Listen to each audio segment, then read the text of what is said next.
Welcome to our countdown of the top 10 animals you won't believe actually exist.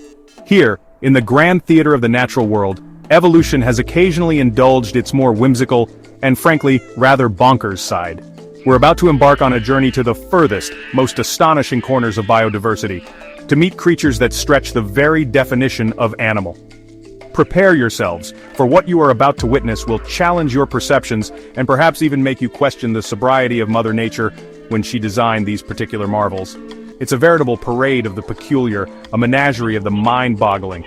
These creatures are so bizarre you'll think they're straight out of a sci-fi movie. But I assure you, no special effects artists were consulted in the making of these extraordinary beings. They are the real deal, living, breathing testaments to the sheer, unadulterated creativity of life on Earth. From the deepest oceans to the most arid deserts, from the microscopic to the merely quite small but terribly odd, these animals defy easy categorization. They are nature's practical jokes, its avant-garde experiments, its most endearing oddballs. So, settle in, perhaps with a cup of tea and a biscuit, and let us explore these wonders together. Our planet is a repository of such incredible variety, a tapestry woven with threads of the familiar and the utterly fantastical. Today we pull back the curtain on some of its most surprising inhabitants. These are not your everyday squirrels or pigeons, oh no. These are the A-listers of anatomical absurdity, the rock stars of ridiculous adaptations. Each one is a testament to survival in the most ingenious, and sometimes hilarious, ways. Let the astonishment commence, as we delve into a world where the unbelievable is simply another day at the office for these remarkable species. Our first subject, hailing from the ancient lakes of Mexico City, is the axolotl, a creature of perpetual youth and rather astonishing regenerative capabilities. Imagine, if you will, a salamander that simply decided, adulthood? No thank you, I'll stay a tadpole forever, and then, for good measure, equipped itself with the ability to regrow almost any part of its body. It's as if it took one look at the responsibilities of terrestrial life and opted for an eternal, aquatic adolescence, complete with charmingly feathery external gills that frame its face like a rather flamboyant boa. This neotenic marvel, Ambystoma mexicanum, truly is a biological enigma, a Peter Pan of the amphibian world, content in its watery neverland. The axolotl's regenerative prowess is not merely a party trick, it's a superpower that would make most comic book heroes blush with envy. Lose a limb? No bother, a new one will sprout, perfectly formed. Damage to the spinal cord? It can mend that too. Even portions of its brain, heart, or eyes can be repaired or regrown with an almost casual indifference to injury. One can't help but wonder if they ever get a bit blasé about it. Oh bother, drop my arm again. Well, give it a week. It's a level of biological nonchalance that we, with our comparatively fragile forms, can only dream of achieving, perhaps after a particularly clumsy morning. This remarkable ability stems from its capacity to redifferentiate cells, essentially telling its body, right you lot, stop being skin cells and become bone cells, chop chop. It's a level of cellular command that scientists are, quite understandably, utterly fascinated by. If we could harness even a fraction of this power, the implications for human medicine would be, to put it mildly, revolutionary. No more waiting lists for organ transplants. You'd simply cultivate a new one, perhaps while catching up on your favorite television programs. The axolotl, therefore, isn't just cute, it's a living library of biological secrets. Beyond its regenerative talents, the axolotl wears a seemingly permanent, endearing smile, giving it an air of blissful ignorance to the complexities of the world, or perhaps a quiet confidence in its ability to handle whatever life throws at it, or tears off it. They come in a variety of colors, from a ghostly white leucistic form to darker mottled patterns, each one looking more like a Pokémon than a real-world amphibian. Their wide heads and lidless eyes contribute to this charmingly gormless expression, making them unexpectedly popular in the aquarium trade, though their wild counterparts face a far more precarious existence due to habitat loss. So, as we observe this perpetually juvenile amphibian, let us marvel at its extraordinary gift. The axolotl reminds us that sometimes the refusal to grow up, coupled with an almost absurd level of resilience, can lead to something truly special. It's a testament to nature's ingenuity, a small, smiling creature that holds within its cells the secrets to mending what is broken, a living, gilled embodiment of hope and biological wonder. It's a good thing they don't understand the concept of an existential crisis, or they might ponder why they have to keep regrowing bits instead of just, not losing them in the first place. Now we plunge into the abyssal depths, far from the sunlit shallows, to encounter a creature that seems to have swum directly out of a fever dream, the goblin shark, or Mitsukarina austoni. This is not an animal that wins beauty pageants. In fact, if there were a competition for most unsettling visage in the deep, the goblin shark would likely take home the gold year after year. With its elongated, flattened snout, resembling a rather poorly fashioned blade, and a set of protrusible jaws filled with needle-like teeth, it is the stuff of ichthyological nightmares. It's as if a regular shark had a very unfortunate argument with a door, and then decided to exaggerate the results. The goblin shark's most famous, or perhaps infamous feature is its extraordinary jaw mechanism. When prey, such as a hapless fish or squid, wanders too close, these jaws don't just open, they launch forward from beneath its snout with astonishing speed, a biological catapult of dental doom. It's a feeding strategy that's both highly effective and deeply unsettling to observe. One moment it's a relatively normal, albeit peculiar-looking shark, and the next its entire dental arrangement is practically in another postcode. This slingshot feeding is a marvel of evolutionary engineering, perfectly adapted for snatching elusive prey in the dark, cold waters it calls home. Living at depths of over 1,000 meters, the goblin shark is rarely seen by human eyes, which frankly might be for the best for those of a nervous disposition. Its pinkish-gray flabby skin adds to its rather ghoulish appearance, the color a result of blood vessels showing through its semi-transparent flesh, as pigmentation is of little use in a world devoid of light. It's a rather ghostly hue, fitting for a creature that haunts the deep like a spectral predator. One imagines other deep-sea fish telling stories about it, and then children, its whole mouth just flew out. The long, trowel-shaped snout or rostrum is packed with electroreceptors called ampullae of Lorenzini, allowing it to detect the faint bioelectric fields generated by other living organisms. In the pitch-black environment of the deep sea, this sensory organ is crucial for locating meals. It's essentially a highly sensitive divining rod for dinner, so, while it may look like an unfortunate facial appendage, it's actually a sophisticated piece of hunting equipment, guiding the shark to its next unsuspecting victim with unerring accuracy, proving that looks aren't everything, especially when your face helps you find food.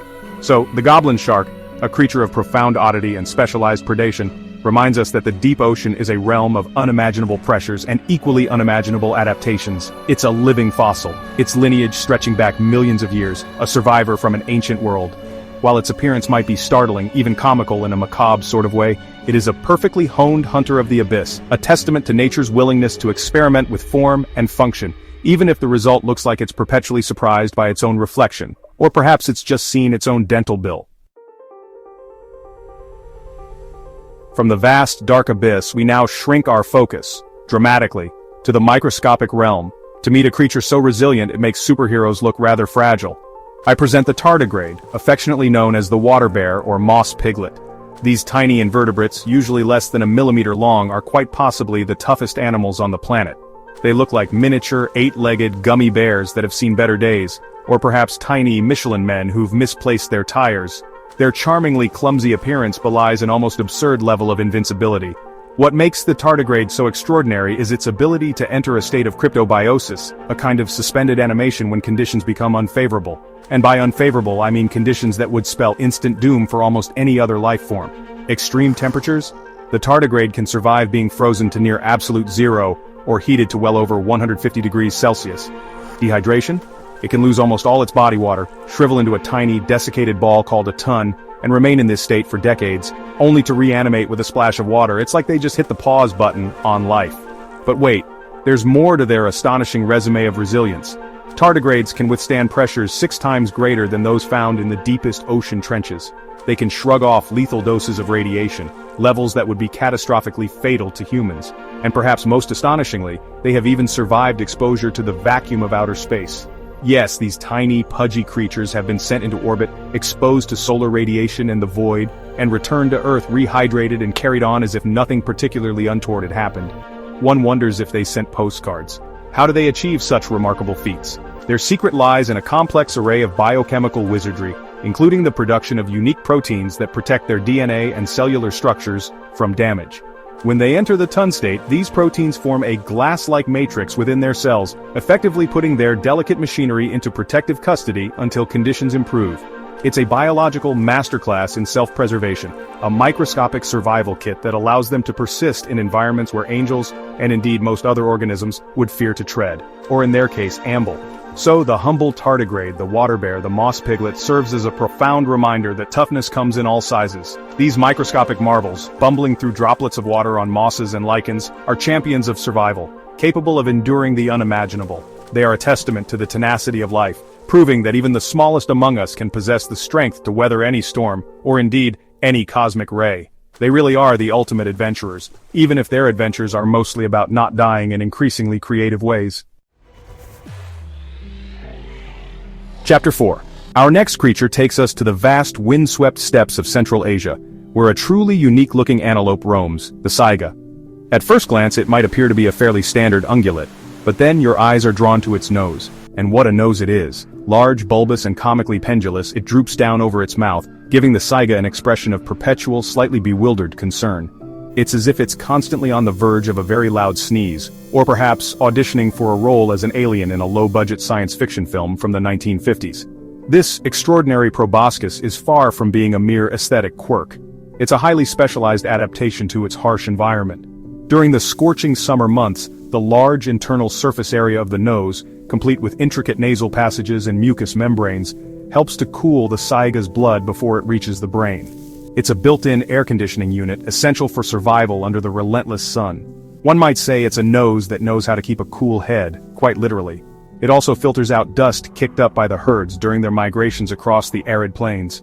Come the frigid winters, this same remarkable nasal structure serves an equally vital though opposite purpose. The cold, dry air inhaled by the saiga is warmed and humidified as it passes through these convoluted chambers before reaching the lungs. This prevents heat loss and protects the delicate lung tissue from the damaging effects of freezing air. So this rather comical-looking hooter is, in fact, a triumph of evolutionary engineering, a year-round climate control system perfectly attuned to the extreme temperature swings of its native habitat. Its form-following function, even if the form is a bit surprising. The saiga antelope, Saiga tatarika, is an ancient species, having roamed these lands alongside woolly mammoths and saber-toothed cats. Its distinctive appearance has remained largely unchanged for millennia, a testament to the effectiveness of its adaptations. Sadly, despite its resilience, the saiga has faced numerous threats in recent times, including habitat loss, poaching for its horns, though only males possess them, and devastating disease outbreaks, pushing it to the brink of extinction. Conservation efforts are underway, fighting to protect this wonderfully weird and ecologically vital creature. Observing the saiga, with its comically oversized nose and its enduring spirit, one is reminded that nature's solutions are often both ingenious and unexpected. This isn't just an antelope with an odd facial feature, it's a survivor, a relic of a bygone era, and a crucial part of its ecosystem. Its peculiar proboscis is a symbol of adaptation, a fleshy testament to the power of natural selection to sculpt life in the most wonderfully bizarre ways. It certainly makes one reconsider complaining about a common cold when you see what this fellow has to contend with, nasally speaking. Chapter 5. We now dive beneath the tropical waves to meet a creature that combines dazzling beauty with a truly astonishing, and frankly terrifying, weapon. Behold the mantis shrimp, a crustacean that is neither a mantis nor a shrimp, but is certainly more than capable of delivering a punch that would make a heavyweight boxer weep. These vibrant denizens of coral reefs are renowned for their complex eyes, but it's their raptorial appendages that have earned them a fearsome reputation. They are quite simply the tiny titans of the seafloor, armed and fabulous. There are two main types of mantis shrimp, distinguished by their method of attack: spearers and smashers. The spearers, as their name suggests, possess sharp, barbed appendages used to impale soft-bodied prey. But it is the smashers that truly capture the imagination. These formidable creatures wield club-like appendages that they can accelerate with the speed of a .22 caliber bullet. This strike is one of the fastest movements in the animal kingdom, so swift that it creates cavitation bubbles in the water, tiny pockets of vapor that collapse with a shockwave, generating heat, light, and a secondary impact. The force of this blow is extraordinary. A mantis shrimp can shatter aquarium glass, dismember crabs with a single strike, and even crack open the hard shells of snails and other mollusks, their preferred prey. Imagine the sheer audacity, the unmitigated gall, of a creature barely a few inches long, possessing the power to deliver such a devastating impact. It's like a tiny Technicolor torpedo, a pocket-sized pugilist with a PhD in percussive persuasion. One wonders if they have tiny little championship belts in their burrows. Beyond their incredible weaponry, mantis shrimp possess some of the most complex eyes in the animal kingdom. While humans have 3 types of color photoreceptor cells, mantis shrimp can have up to 16. This allows them to perceive a spectrum of colors far beyond our comprehension, including polarized light. They see the world in a way we can only dream of, a psychedelic wonderland of hues and patterns invisible to us. Perhaps this explains their own flamboyant coloration. They're simply dressing to impress an audience with a highly sophisticated visual palette. So, the mantis shrimp is a captivating paradox, a creature of exquisite beauty and brutal efficiency. It's a dazzling display of evolutionary innovation, combining unparalleled visual acuity with a weapon of almost absurd power. It reminds us that in the intricate dance of predator and prey, nature often equips its participants with the most astonishing tools. The mantis shrimp is not just a pretty face, it's a high-speed, shell-cracking, rainbow-colored marvel of the marine world. Just be thankful they don't get road rage. Chapter 6. Our next creature emerges from the shadowy forests of Madagascar, a nocturnal primate with an appearance so peculiar, it was once mistaken for a giant squirrel and, rather unfortunately, often persecuted due to superstitious beliefs. This is the eye, Daubentonia madagascariensis, a lemur that seems to have been assembled from the spare parts of several different animals, resulting in a creature that is undeniably unique and perhaps just a touch unsettling for some. With its gremlin-like ears, bushy tail, and wide, intense eyes, it is the very definition of otherworldly. The eye's most distinctive feature, and an instrument of remarkable precision, is its incredibly long, thin, and skeletal middle finger on each hand. This digit is not merely for pointing, oh no, it is a highly specialized tool used for percussive foraging. The eye taps rapidly on tree bark, its large ears swiveling to detect the subtle echoes that betray the presence of hollow chambers and, more importantly, the juicy insect larvae, or grubs, hidden within. It's like a tiny furry woodpecker, but instead of a beak, it employs this extraordinarily creepy-looking finger. Once a grub is located, the eye uses its sharp, rodent-like incisors which grow continuously to gnaw a hole into the wood. Then, that slender, almost alien-like middle finger comes into play once more. It's inserted into the hole, its ball and socket joint allowing for incredible flexibility to probe, skewer, and extract the unfortunate larva from its woody fortress. It's an ingenious, if slightly macabre, method of obtaining a meal, a testament to nature's ability to find a niche and exploit it with uncanny specificity. One hopes it washes its hands before dinner. The appearance of the eye, particularly that unsettling finger, has unfortunately led to it being considered a harbinger of bad luck or even death in some local Malagasy traditions. This has resulted in persecution, adding to the threats it already faces from habitat destruction. In reality, of course, it is simply a highly specialized and fascinating primate, a vital part of Madagascar's unique biodiversity. Its nocturnal habits and elusive nature only add to its mystique, making sightings a rare and privileged experience for those who venture into its domain. So, the eye, with its strange looks and even stranger finger, challenges our conventional notions of what a primate should be. It's a creature of the night, a master of echolocation and extraction, a living embodiment of how evolution can sculpt a species to fill a very particular role.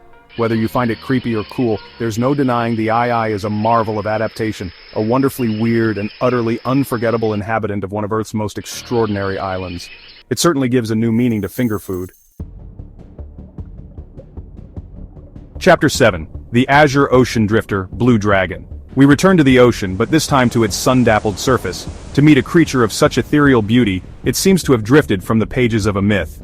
This is Glaucus atlanticus, commonly known as the blue dragon, sea swallow, or blue angel. It's a tiny sea slug, rarely more than an inch long, yet it possesses a striking, almost otherworldly appearance, with silvery blue hues and wing-like serrata, or appendages, that make it look like a miniature, fantastical dragon soaring through the water column. Despite its delicate and beautiful appearance, the blue dragon is not to be trifled with. This tiny nudibranch is a predator, and its preferred prey is one of the ocean's most notorious stingers, the Portuguese man-o'-war. In a remarkable feat of culinary daring, the blue dragon consumes the man-o'-war, venomous nematocysts and all. Not only is it immune to these stinging cells, but it also has the extraordinary ability to store the most potent ones within its own tissues, specifically in the tips of its feathery serrata. This act of biological larceny turns the blue dragon itself into a venomous creature, using the stolen weapons of its prey for its own defense. Anyone unfortunate enough to handle a blue dragon, perhaps mistaking it for a harmless, pretty bauble, can receive a sting far more painful and powerful than that of the man-o'-war it consumed, as it concentrates the venom. It's a classic case of don't judge a book by its cover, or in this instance, don't prod the pretty sea slug, it might be packing serious heat. It's a beautiful assassin, a delicate package of potent pain. The blue dragon spends its life drifting upside down on the ocean surface, held aloft by a gas-filled sac in its stomach. Its blue underside faces upwards, camouflaging it against the blue of the water from aerial predators like seabirds. Its silvery gray dorsal side, which faces downwards, blends with the silvery surface of the water, hiding it from predators looking up from below. This countershading is a common camouflage tactic, but in the blue dragon, it's executed with an artist's touch. It's a living jewel, perfectly adapted to its pelagic or open ocean existence. So, the blue dragon, a creature of exquisite form and surprising ferocity, floats through the world's warmer oceans like a tiny mythological beast. It reminds us that beauty and danger can often coexist in the most unexpected packages. This small, unassuming sea slug is a master of appropriation, a drifter armed with second-hand stings, and a stunning example of nature's artistry, and its often rather brutal pragmatism. It's a tiny, beautiful warning that even the most delicate-looking creatures can have a sting in their tail. Or in this case, their feathery bits. Chapter 8. The Subterranean Star-Nosed Mole. We now burrow deep into the moist, loamy soils of North America to unearth a creature whose face is, quite frankly, one of nature's most peculiar creations. Meet the star-nosed mole, Condylura cristata. While most moles are known for their digging prowess and subterranean lifestyle, this particular species stands out due to the extraordinary appendage on its snout, a fleshy pink star-shaped structure composed of 22 highly sensitive tentacles, or rays. It looks less like a nose and more like a tiny animate sea anemone that has inexplicably attached itself to a mole's face. This star is not for smelling, as one might assume from its nasal location. Instead, it is an incredibly sophisticated touch organ, packed with over 25,000 minute sensory receptors called Eimer's organs. With this biological marvel, the star-nosed mole can rapidly explore its dark underground environment, identifying and consuming prey with astonishing speed. It can touch up to 12 different objects per second, making it one of the fastest foragers in the animal kingdom. It's like having 22 tiny hypersensitive fingers constantly probing the darkness for a meal. The efficiency of this sensory star is truly remarkable. The mole can determine if something is edible in as little as 8 milliseconds, a reaction time that borders on the limits of neurobiology. It essentially sees its world through touch, constructing a detailed tactile map of its surroundings. The star's rays are constantly in motion, twitching and exploring, allowing the mole to navigate its complex tunnel systems and locate small invertebrates like worms and insects with pinpoint accuracy, even underwater, where it can also blow bubbles and re-inhale them to smell. Living in wet, marshy areas, the star-nosed mole is a proficient swimmer and often forages in water. Its star remains just as effective submerged as it is on land, a versatile tool for a versatile hunter. While its appearance might strike us as bizarre, even comical, it is a perfect adaptation to a life lived in perpetual darkness, where vision is useless, and a highly developed sense of touch is paramount. It's a triumph of sensory evolution, a testament to how life can find the most ingenious solutions to the challenges of a particular niche. One wonders if it ever accidentally pokes itself in the eye with its own nose. So the star-nosed mole, with its truly unique facial adornment, reminds us that what might seem strange to us is often a masterpiece of functional design. This subterranean specialist, with its star of exquisitely sensitive tentacles, is a high-speed eating machine, perfectly equipped for its lightless world. It challenges our aesthetic sensibilities but commands our respect for its incredible adaptations. It's proof that in nature, sometimes the weirdest designs are also the most wonderfully effective, a true star of the underworld. Chapter 9. The Foliage Phantom of the Shallows Leafy Sea Dragon. Our penultimate creature takes us back to the temperate waters off the southern and western coasts of Australia to encounter a fish so elaborately camouflaged, it seems to be more plant than animal. This is the leafy sea dragon, Phycodurus equus, a relative of the seahorse, but adorned with such intricate leaf-like appendages that it blends seamlessly with the kelp and seaweed fronds of its habitat. It is a living, breathing piece of foliage, a masterpiece of natural disguise that could teach a chameleon a thing or two about subtlety. The leafy sea dragon's entire body is covered in these delicate, ornate lobes, which are not used for propulsion but solely for camouflage. They sway gently in the current, mimicking the movement of drifting seaweed, making the creature almost invisible to both predators and unsuspecting prey, primarily small crustaceans like mysid shrimp. Its actual fins, the pectoral fin on its neck ridge and the dorsal fin closer to its tail, are so small and transparent that they are practically invisible as they ripple rapidly to propel the creature through the water with a serene, dreamlike grace. This extraordinary camouflage is not just a passive defense, it's an active strategy. The leafy sea dragon moves slowly, deliberately, its movements perfectly synchronized with the swaying kelp beds it calls home. It's a patient hunter, relying on its disguise to get close enough to snatch its tiny prey with its pipe-like snout. The level of detail in its leafy adornments is simply breathtaking, each lobe perfectly shaped and colored to match its surroundings. It's as if Mother Nature herself took up botanical illustration and decided to apply it to a fish. Like their seahorse cousins, it is the male leafy sea dragon that takes on parental duties. The female deposits her bright pink eggs onto a special brood patch on the underside of the male's tail, where they are fertilized and remain until they hatch. The male then carries these precious eggs for several weeks, providing protection and aeration, until the miniature, perfectly camouflaged young emerge, ready to blend into their weedy world. It's a rather touching display of paternal dedication from such an ethereal-looking creature. The leafy sea dragon, with its almost mythical appearance and its unparalleled camouflage, is a true icon of Australian marine life. It's a fragile beauty, highly dependent on its specific kelp forest habitat, and thus, vulnerable to environmental changes and habitat degradation. Observing this creature is like watching a piece of the reef come alive, a reminder of the intricate connections between an organism and its environment and the sheer artistry that evolution can produce. It's not just hiding, it's performing a slow, beautiful ballet of deception. Chapter 10, The Diminutive Digger and Pink Fairy Armadillo. Our final extraordinary creature is perhaps one of the most endearingly bizarre mammals on Earth, a tiny subterranean marvel from the arid plains of central Argentina. I give you the pink fairy armadillo, Chlamyphorus truncatus. Measuring only about 6 inches long, it is the smallest of all armadillo species and quite possibly the cutest, with its pale pink, flexible shell and fluffy white fur. It looks less like a rugged survivor of the desert and more like a creature that has escaped from a particularly whimsical children's storybook. This diminutive digger is superbly adapted to its sandy environment. Its dorsal shell, which is not firmly attached to its body except along the spinal column, acts more like a protective cape than the rigid armor of its larger cousins. The pink color comes from a network of blood vessels close to the surface, which helps with thermoregulation in its often extreme climate. It also has a rather peculiar flattened posterior plate, which it can use to compact soil behind it as it burrows, almost like a tiny living bulldozer. It's quite the multi-talented rear end. The pink fairy armadillo is a nocturnal and incredibly elusive creature, spending most of its life underground, navigating through loose sand with impressive speed, using its powerful front claws, which are disproportionately large for its tiny body. It swims through the sand much like a fish swims through water, a remarkable feat of fossorial locomotion. Its eyes are tiny, as vision is of little use in its subterranean world, relying instead on touch and possibly hearing to find its food, which consists mainly of ants, larvae, and other insects.